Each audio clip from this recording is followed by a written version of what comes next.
Covid, 94% des décès de Covid-19 avaient des conditions médicales sous-jacentes.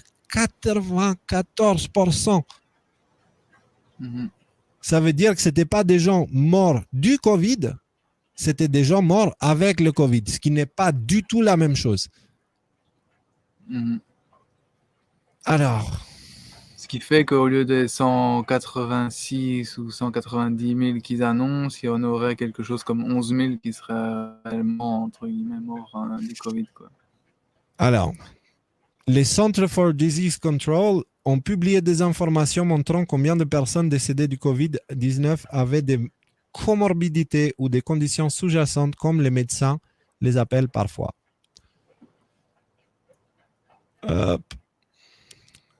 Selon le CDC, la comorbidité est définie comme suit.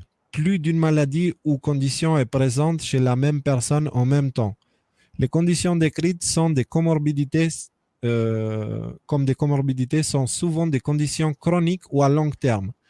D'autres noms pour décrire les conditions comorbides coexistent ou conditions concomitantes et parfois aussi multimorbidité ou maladies chroniques multiples.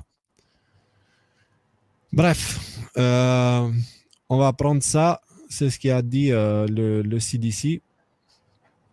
Le tableau 3 montre les types de problèmes de santé et les causes contributives mentionnées en conjonction avec les décès liés à la maladie du coronavirus 2019. Pour 6% des décès, le COVID-19 était la seule cause mentionnée.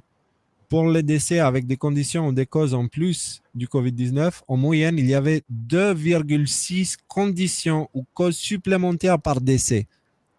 2,6, donc ça ne veut pas dire qu'il y avait le COVID plus une chose. En moyenne, il y avait le COVID plus une chose et demie. C'est une moyenne, hein, donc ça veut dire qu'il y avait des gens qui avaient plusieurs choses, etc. Et n'oubliez pas que la majorité, l'écrasante majorité des victimes, des morts du Covid, c'était des personnes âgées. Donc, oui, alors on me dit Covid plus 2,5, pas 1,5, mais j'imagine que 2, voilà, donc Covid plus une autre raison, plus une autre raison, plus une demi-raison. Donc ça veut dire qu'ils avaient plein de choses. Tout dépend de comment on le voit. Mais dans tous les cas, là, le CDC, donc c'est eux qui, c'est le comité de contrôle des maladies aux États-Unis. Ils sont en train de dire que la majorité des morts du Covid, ils ne sont pas morts que à cause du Covid. Donc là-dedans, il faut qu'on check un petit peu plus qui de ces 94% pour lesquels de cela, le Covid a joué vraiment un rôle important. Parce que si ça se trouve, comme on le sait, et puis on a vu plusieurs fois, il y avait des gens qui étaient en phase terminale de cancer qui ont chopé le Covid et puis on a dit qu'ils étaient morts du Covid. Tu vois, et puis on avait même fait la blague du gars qui avait sauté de l'avion sans parachute. Il a chopé le Covid en tombant et on a dit qu'il est mort du Covid après sa chute, quoi. Ouais, c'est les gars, les chiffres, tout ça, ça va devenir clair. Et dites-vous bien que quand aux États-Unis, ils vont commencer à balancer la vérité par rapport au virus et tout ça, ça va venir, hein, ça va venir. Ici en France, ils n'auront plus aucune raison valable de nous forcer de mettre des masques, distanciation sociale, les enfants, les machins, les trucs. Donc, c'est en train d'arriver. Ne vous inquiétez pas, ça va aller, ça va aller.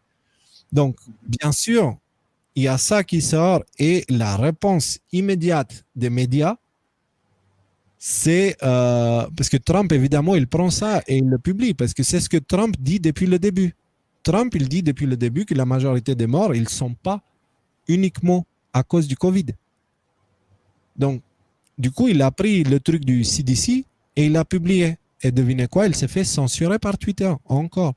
Donc, Trump retweet la théorie du complot, alors que c'est eux-mêmes qui sortent les chiffres, le CDC. Remettons en question le nombre de morts du Covid. Ils sont vraiment affreux, quoi, les médias. Le président Trump, au cours du week-end, a retweeté une théorie du complot affirmant à tort que seulement environ 9000 personnes étaient réellement décédées du coronavirus au lieu de 150 000. Alors que c'est exactement ce qu'a dit le CDC, ceux qui sont responsables. Et eux, ils ne sont pas forcément pro-Trump.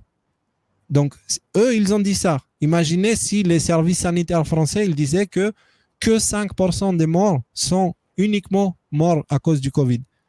Et qu'ensuite, les médias disent « Ah, ils ont fait une théorie de complot ».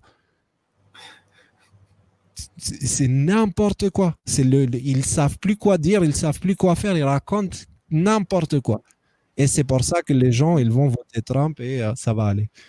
Twitter a par la suite supprimé le tweet. Les gars, une entreprise privée qui censure le président de son pays.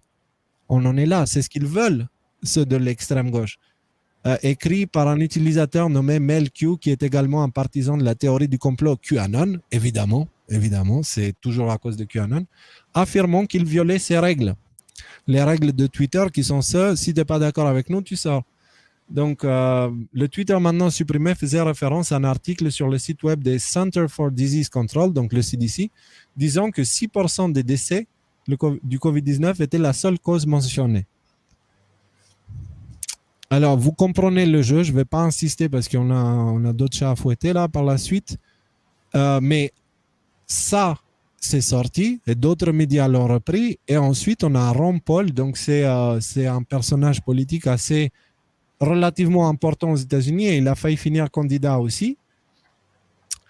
Et lui aussi, au cours du week-end, donc on a toujours la même information qui dit qu'on est passé de 165 000 à 9 000.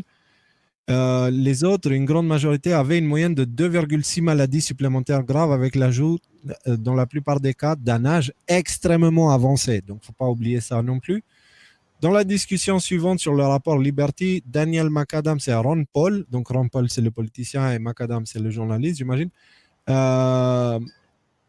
demandent, est-il temps de commencer à plaider les dommages causés aux États-Unis et au monde par les politiques de verrouillage, donc de confinement, on dit.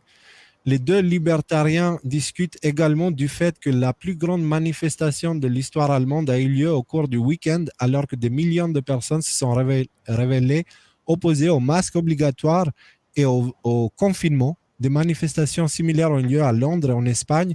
Aux États-Unis, il y a surtout le silence, point d'interrogation. Donc après, vous avez la vidéo. Alors, je vous avoue que je n'ai pas la force là, de traduire une vidéo d'une demi-heure en temps réel. Voilà.